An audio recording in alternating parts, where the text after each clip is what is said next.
Hello friends, welcome to Shine Academy. दोस्तों, आज हम पढ़ने वाले हैं गृह विज्ञान की पाठ्य योजना। तो सबसे पहले आपको लिखना है विद्यालय का नाम। विद्यालय के नाम में जहाँ पे इंटर्नशिप होता है वहाँ पे आप विद्यालय का नाम लिखते हैं। उसके बाद से छात्र अध्यापक या छात्र अध्यापिका का नाम लिखेंगे। यहाँ पे गृह विज्ञान में छात्र अध्यापिका है तो यहाँ पे हम छात्र अध्यापिका का नाम लिखेंगे।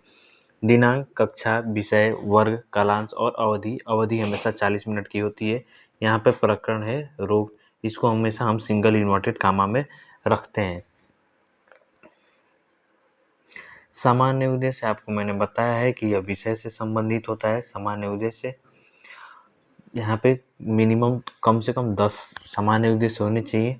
छात्रों को गृह विज्ञान के प्रति जागरूक करना, छात्रों में रचनात्मक और कलात्मक प्रवृत्ति का विकास करना, छात्रों को घर की आय बढ़ाने हेतु व्यावसायिक क्षमता का विकास करना, छात्रों में गहन अध्ययन एवं प्रयोग की क्षमता का विकास करना, छात्रों को विभिन्न कपड़े की सिलाई तथा उनकी उपयोगिता का ज्ञान कराना, छात्रों को व्यक्तिगत सफाई एवं स्वास्थ्य के प्रति जागरूकता का विकास करना, छात्रों में सिलाई कार्य पर आत्मनिर्भर बनाना, छात्रों में घरेलू कार्यों के प्रति रुचि उत्पन्न करना। विशिष्ट उद्देश्य प्रकरण से संबंधित होता है। यहाँ पे प्रकरण में सबसे पहले है ज्ञानात्मक। ज्ञानात्मक ज्ञान से संबंधित होता है तो छात्रों को गृह विज्ञान के अंतर्गत रोगों के बारे में जानकारी देना, छात्रों को गृह विज्ञान के अंतर्गत रोगों के उपचारों के बारे में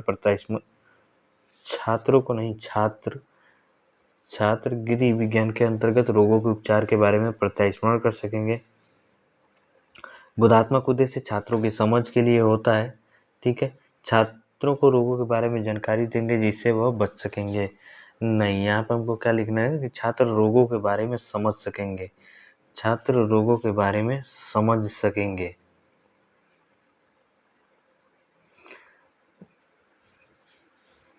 छात्र रोगों के बारे में व्याख्या कर सकेंगे। दूसरा क्या लिखेंगे कि छात्र रोगों के बारे में व्याख्या कर सकेंगे।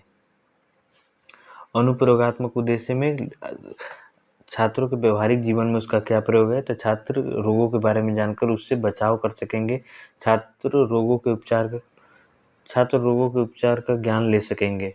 ठीक है, ज्ञान ले सकेंगे और उसे अपने जीवन में अपना सकेंगे। उसके बाद से नीचे आते हैं तो उसके बाद से होता है सहायक सामग्री। इसमें 2 सामग्री लिखनी चाहिए थी, एक होता है आवश्यक सामग्री, एक होता है सहायक सामग्री।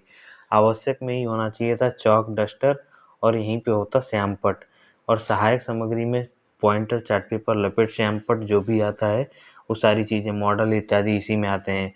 पूर्व ज्ञान यानी कि छात्रों को पहले से क्या मालूम है तो छात्र रोगों के बारे में सामान्य जानकारी रखते हैं। ठीक है, पाठ प्रस्तावना प्रश्न प्रकरण निकलवाने के लिए होता है। तो चलिए एक एक करके देखते हैं क्या क्या प्रश्न है। सबसे पहले 3 कॉलम बनेगा। क्रम संख्या, छात्र अध्यापक या छात्र अध्यापिका कथन, छात्र या छात्रा कथन। पहला है कि भोजन करने से पहले क्या करना चाहिए तो हाथ धुलना चाहिए। हाथ क्यों धोना चाहिए? स्वच्छता के लिए। स्वच्छता मनुष्य के लिए क्यों जरूरी है तो बीमारी से बचने के लिए।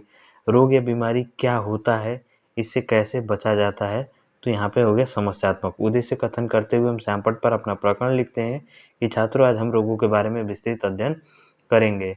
उसके बाद से आता है आदर्श पाठ प्रस्तुतिकरण। ठीक है, आदर्श पाठ प्रस्तुतिकरण। यहाँ पे आप लिखते हैं कि यहाँ पे शिक्षण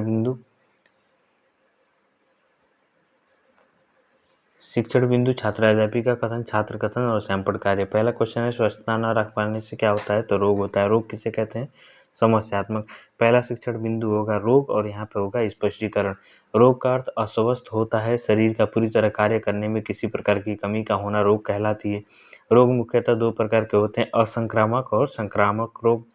यहाँ पे आप छात्र कथन वाले कॉलम में लिखेंगे कि छात्र कथनों को ध्यानपूर्वक सुनते हैं और श्यामपट्ट कार्य में इसी में से जितने भी छोटे छोटे पॉइंट्स होंगे जिनको आप श्यामपट्ट पर लिखना होगा उनको आप लिखेंगे।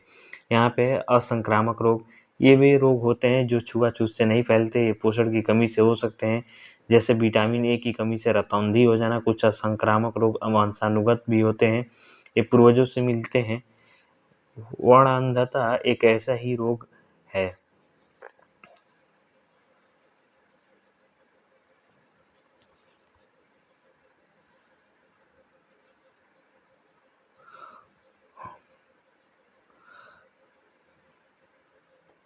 जिससे रोगी हरे तथा लाल रंग में भेद नहीं कर पाता है और ऐसे ही संक्रामक रोग है। संक्रामक रोग के रोग होते हैं जो बैक्टीरिया, वायरस जैसे सूक्ष्म, अति सूक्ष्म जीव जो निम्नलिखित माध्यमों से मानव शरीर में प्रवेश कर जाते हैं, उसे अस्वस्थ कर सकते हैं।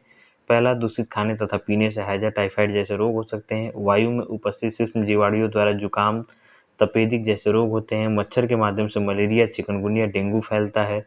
कुछ चर्म रोग व्यक्ति के स्पर्श करने से फैलते हैं, जैसे दांत तथा खाज।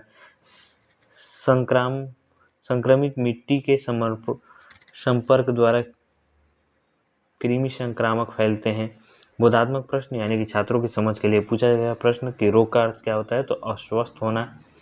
रोग कितने प्रकार के होते हैं? 2 प्रकार के होते हैं, संक्रामक और असंक्रामक। इन रोगों से कैसे बचते हैं? तो समस्यात्मक। तो अब हम दूसरा पढ़ेंगे, शिक्षण बिंदु, रोग से बचाव। हम अपने जीवन में थोड़ी सी सावधानी रखें और छोटी छोटी कुछ आसान बातों पर ध्यान दें तो बहुत से लोग रोगों से बच सकते हैं। पहला है स्वच्छता। हम अपने शरीर के साथ साथ अपने परिवेश को भी साफ रखना चाहिए। नित्य स्नान कर तथा शरीर को अच्छी तरह पोंछकर साफ कपड़े पहनना चाहिए। रात में सोने से पहले तथा सुबह उठकर दांतों में मंजन कर जीभ को भी साफ करना चाहिए। हमें खुले में रखे हुए फल तथा अन्य खाद्य पदार्थ नहीं खाने चाहिए। खुले में शौच न करके हमेशा स्वच्छ शौचालय का प्रयोग करना चाहिए। खाने से पहले एवं शौच के बाद हमें हाथों को साबुन से धोना चाहिए। सफाई रखना चाहिए जिससे रोगों के जीवाणु पनप न सके। व्यायाम करने से हमारे शरीर की प्रतिरोधक शक्ति बढ़ती है, जो हमारे शरीर को विभिन्न रोगों से बचाती है। पौष्टिक आहार, पोषक तत्वों की कमी से होने वाले रोग नहीं होते हैं। इससे हमारे शरीर की रोग प्रतिरोधक शक्ति भी बढ़ती है। प्रतिरोधक टीके एवं दवा। संक्रामक रोगों से बचाव के लिए टीका लगाया जाता है। हमें समय से बच्चों को सभी आवश्यक टीके लगवा देने चाहिए तथा दवाई खिला देना चाहिए, जिससे उन्हें चेचक, टिटनेस, डिप्थीरिया, पोलियो, तपेदिक, हैजा, टाइफाइड, हेपेटाइटिस जैसे रोग ना हो। तो रोगों से बचाव कैसे कर सकते हैं? तो सावधानी रखने से। रोगों से बचाव के तरीके क्या क्या हैं? तो स्वच्छता, व्यायाम, पौष्टिक आहार। स्वच्छता, व्यायाम, पौष्टिक आहार किस लिए जरूरी है? तो स्वस्थ रहने के लिए। उसके बाद से होता है निरीक्षण तालिका। इसमें छात्र अध्यापिका द्वारा कक्षा में घूम घूम कर निरीक्षण कार्य किया जाता है। छात्रों को व्यक्तिगत समस्या का समाधान उसी स्थान पर किया गया तथा सामूहिक समस्या का समाधान श्यामपट्ट पर किया गया। पुनरावृत्ति के प्रश्न। रोग का अर्थ क्या होता है? रोग कितने प्रकार के होते हैं? रोगों से बचाव कैसे होता है? गृह कार्य में असंक्रामक और संक्रामक रोगों से होने वाली बीमारियों के बारे में अध्ययन करके आएंगे। सुझाव आलोचना में जो भी यहाँ पे गलतियाँ होती हैं, जो भी चीज़ें इसमें उस पकड़ में आती हैं पर्यवेक्षक के, वो सारी चीज़ें यहाँ पे मेंशन करी जाती हैं। उसके बाद से नीचे होता है पर्यवेक्षक हस्ताक्षर। उसके बाद से हमारी जो पाठ्य योजना है वो समाप्त हो जाती है। तो दोस्तों, कैसी लगी पाठ्य योजना? अगर अच्छी लगी तो प्लीज़ लाइक कीजिए, शेयर कीजिए और सब्सक्राइब कीजिए।